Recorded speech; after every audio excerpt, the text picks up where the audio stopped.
नमस्कार प्यारे बच्चों, कैसे हैं आप सभी लोग। आशा करते हैं आप सभी लोग अच्छे होंगे। और आज मैं आपको भारत के इतिहास के कुछ ऐसे पॉइंट के बारे में हम आपसे डिस्कस करेंगे और इसमें वही क्वेश्चंस आपको सेलेक्ट किए गए हैं जो आपके एग्जाम्स में आ सकते हैं। और इसके पहले भी मैंने मैंने फर्स्ट चलाया हुआ है, उसमें भी भारत के इतिहास के कुछ ऐसे इम्पोर्टेंट क्वेश्चंस को सिलेक्ट किया गया है जो कि आपके एग्जाम्स के लिए बेहद इम्पोर्टेंट होंगे। सो चलिए क्लास को स्टार्ट करते हैं। आज क्लास को स्टार्ट करने से पहले आपको बताना चाहेंगे कि यदि आप हमारे चैनल पर पहली बार आप विजिट कर रहे हैं तो आप हमारे चैनल को सब्सक्राइब जरूर करें, साथ ही साथ बगल में बेल आइकन है उसको भी आप प्रेस कर लीजिए ताकि हमारी आने वाली हर एक वीडियोज का नोटिफिकेशन आपको मिलता रहे। सो देखते हैं आज का इंपॉर्टेंट क्वेश्चंस। यहाँ पर आप देखेंगे भारत के इतिहास में आज सेकेंड पार्ट आज है, पार्ट नंबर 2 है। और इसमें का पहला क्वेश्चन देखते हैं, मोस्ट इंपॉर्टेंट क्वेश्चन होगा।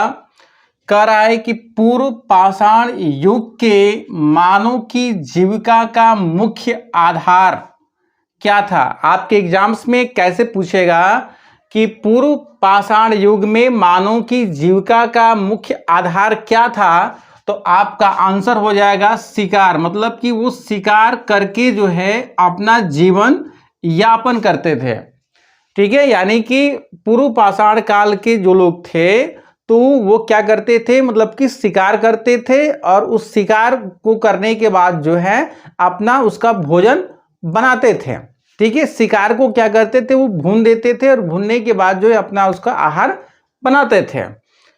अब यहां पर देखेंगे अगला क्वेश्चन है कि आग का आविष्कार पूरा पाषाण काल में, ध्यान से देखेंगे, यानी कि आपसे क्वेश्चन पूछा जाएगा कि आग का आविष्कार किस काल में हुआ था। ध्यान से समझेंगे, आग का आविष्कार किस काल में हुआ था, तो आपका आंसर हो जाएगा पूरा पाषाण काल में। पूरा पाषाण काल में जो है आग का आविष्कार किया गया था। और पहिए का आविष्कार जो है किसमें हुआ था, नव पाषाण काल में। ठीक है, यानी कि पूछा जाएगा, इसमें 2 क्वेश्चंस बन रहा है। पहला क्वेश्चन बन रहा है कि जो है आग का आविष्कार किस काल में हुआ था, तो पूरा पाषाण काल में। और पहिए का आविष्कार किस काल में हुआ था, तो नव पाषाण काल में हुआ था। ठीक है, इस तरह के क्वेश्चंस आपके बनेंगे। फिर अगला क्वेश्चन होगा कि मनुष्य ने सर्वप्रथम किस धातु का प्रयोग किया था। मोस्ट इंपॉर्टेंट, वेरी इंपॉर्टेंट जो है ये क्वेश्चन आपका बनेगा कि मनुष्य ने सर्वप्रथम किस धातु का प्रयोग किया था, तो आपका आंसर हो जाएगा तांबा। देख रहे हैं, यानी कि आपका तांबा जो है सबसे पहले मनुष्य ने इस धातु का प्रयोग किया था। ठीक है, अब इसके बाद अगला क्वेश्चन होगा कि भारत का सबसे प्राचीन नगर कौन सा है, तो मोहनजोदड़ो। मोहनजोदड़ो एक जगह का नाम है जहां से जो है खुदाई करने के बाद जो है बहुत ऐसे धातु वहां पर आपको मिले हैं, जो कि क्वेश्चंस बनेगा कि भारत का सबसे प्राचीन नगर कौन सा है। तो यदि इस तरह के क्वेश्चन जो है आपके एग्जाम्स में पूछेगा तो आपका आंसर होगा मोहनजोदड़ो। ठीक है, और इसके बाद जो है फिर अगले क्वेश्चंस में हम देखते हैं। अगला क्वेश्चन हो जाएगा कि सिंधु सभ्यता की खोज किसने किया था।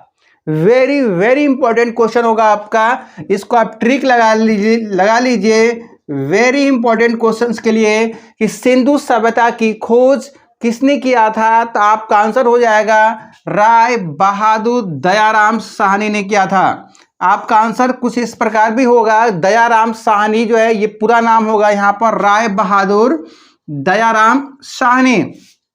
ठीक है, ये सिंधु सभ्यता की इन्होंने खोज किया था। ठीक है, ये यहां से जो है आपको 1 नंबर आपको यहां से आपको मिल जाएगा। इसके बाद यहां पर जो है एक मनुष्य ने सर्वप्रथम किस धातु का प्रयोग किया था, यहां से आपको ये 1 नंबर आपको यहां से भी आपको मिल जाएगा। तो ये इस तरह के मोस्ट इंपॉर्टेंट जो है क्वेश्चंस को सेलेक्ट किया गया है यहां पर एग्जाम्स को देखते हुए। फिर अगला क्वेश्चन देखते हैं हम यहां पर कि सिंधु सभ्यता का बंदरगाह मीन्स सिंधु सभ्यता का जो बंदरगाह कहां पर है, तो लोथल में और सुदकुदा में है। सुदकुदा में जो है और लोथल में क्या है, सिंधु सभ्यता का बंदरगाह है।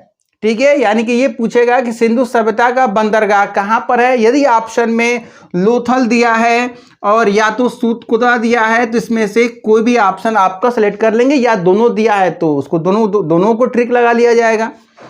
इसके बाद अगला क्वेश्चन होगा कि कालीबंगन, यानी कालीबंगन एक जगह का नाम है, एक स्थान का नाम है, यहां से क्या मिला है, यहां पर जूते हुए खेत और ईंटों का साक्ष्य प्राप्त हुआ है। यानी कि कालीबंगन से ईंट जो है प्राप्त हुआ है और जूते हुए खेत की साक्ष्य जो है कालीबंगन से प्राप्त होता है। यानी कि यदि आपसे क्वेश्चंस यदि एग्जाम से पूछेगा, जूत दिया जाता है उसका जो है संबंध किससे है, मतलब कि कई ऑप्शंस आपको दिया रहेगा तो उसमें आपका कालीबंगन से हो जाएगा, क्योंकि कालीबंगन में ही जो है जूते हुए खेत के साक्ष्य प्राप्त होते हैं। इसके बाद अगला नंबर होगा, ये देखेंगे मोस्ट इंपॉर्टेंट आपको क्वेश्चन होगा, अग्निकुंड। जो अग्निकुंड होता है, अग्निकुंड का साक्ष्य कहां से आपको मिला है, तो लोथल और कालीबंगन से प्राप्त हुआ है।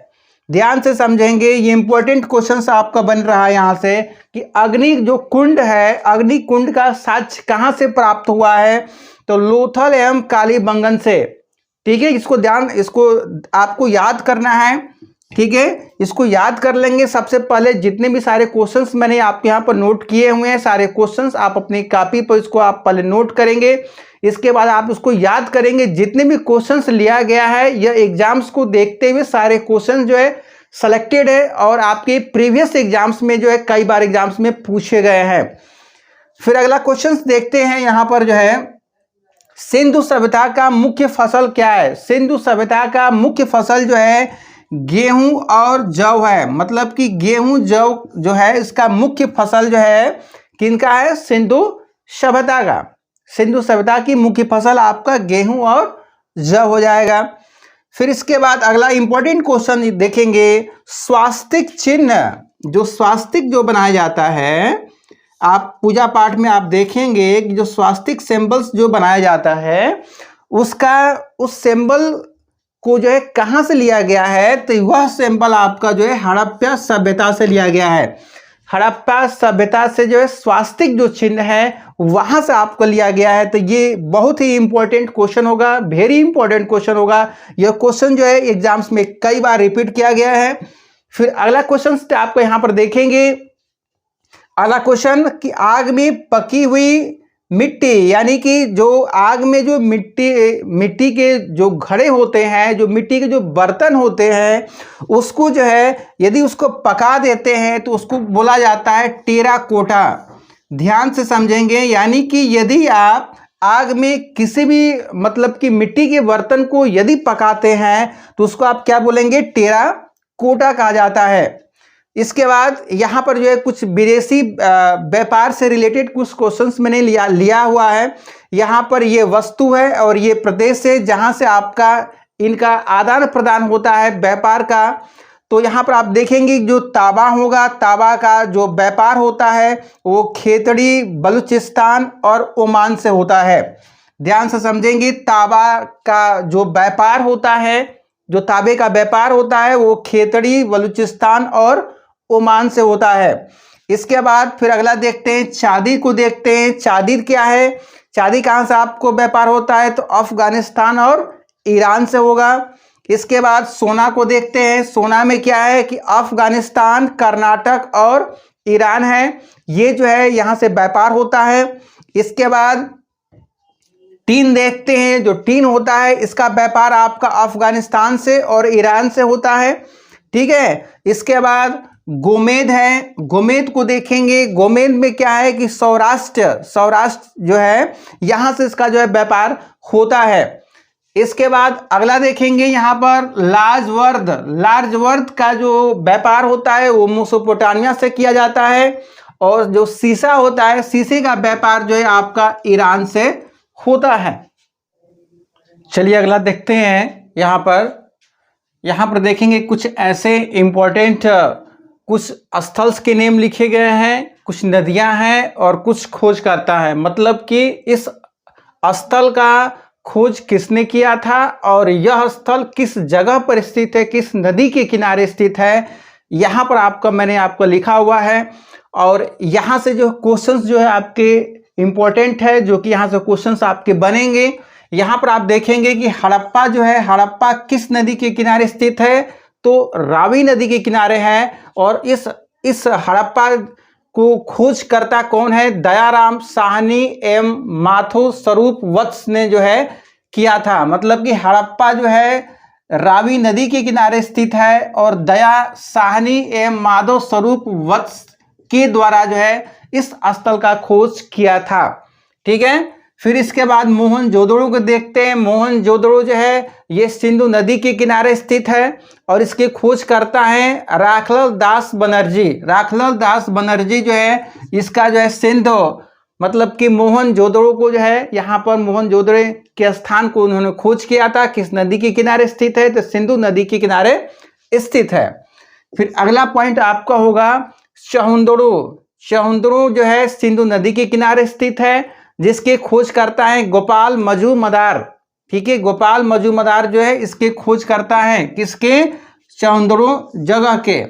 ठीक है, इसके बाद अगला पॉइंट होगा कालीबंगन। कालीबंगन जो है गगर नदी के किनारे स्थित है, जिसके खोज करता है बीबी लाल और बीके थापर। बीबी लाल और बीके थापर जो है कालीबंगन स्थल के खोज करता है। और यह स्थल कहाँ पर, किस नदी के किनारे स्थित है, तो गगर नदी के किनारे स्थित है। अगला पॉइंट होगा कोट दीजी। कोट दीजी जो है सिंधु नदी के किनारे है और फजल अहमद इसकी खोज करता है। फजल अहमद इसकी खोज करता है।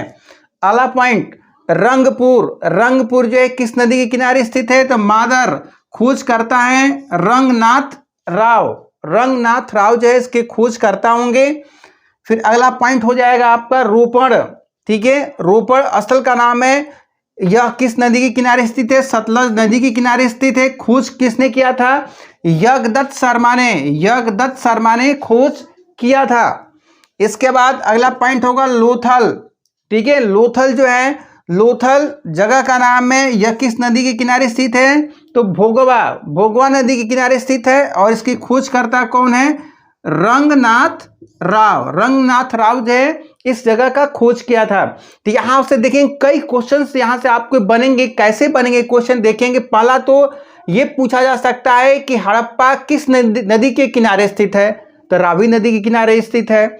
या इसको ऐसे पूछा जा सकता है कि हड़प्पा स्थल को किसने खोज किया था। ठीक है, तो आपके यहाँ पर दयाराम साहनी और माधव स्वरूप वत्स ने किया था। फिर यहाँ से क्वेश्चन बन सकता है कि मोहनजोदड़ो किस नदी के किनारे स्थित है, तो आपका ऑप्शन रहेगा सिंधु जो है किसने किया था। यहाँ पर आपको सारी चीजें मेंशन है। ठीक है, तो यहाँ से इस तरह के क्वेश्चंस जो है आपके इस तरह से स्टेप बाय स्टेप जो है आपके बनेंगे। ठीक है, तो आई होप आप सभी लोगों को जो है ये सब सारे क्वेश्चन जो है आप लोगों ने नोट कर लिए होंगे, समझ लिए होंगे। और यदि कोई डाउट, यदि कोई कंफ्यूजन होता है तो आप हमारे कमेंट सेक्शन में जो है आप कमेंट कर सकते हैं। और यदि कोई क्वेश्चंस पूछना होगा तो आप कमेंट कर देंगे तो उसका आंसर जो है आपको बता दिया जाएगा। और यदि आपको ये वीडियो आपको अच्छा लाइक करें और चैनल को सब्सक्राइब करें और दूसरे बच्चों को जो शेयर करें ताकि उनको भी आपको हेल्प मिल पाए। चलिए किसी और दूसरे वीडियो में आप सभी से मिलते हैं, तब तक के लिए जय हिंद, वंदे मातरम।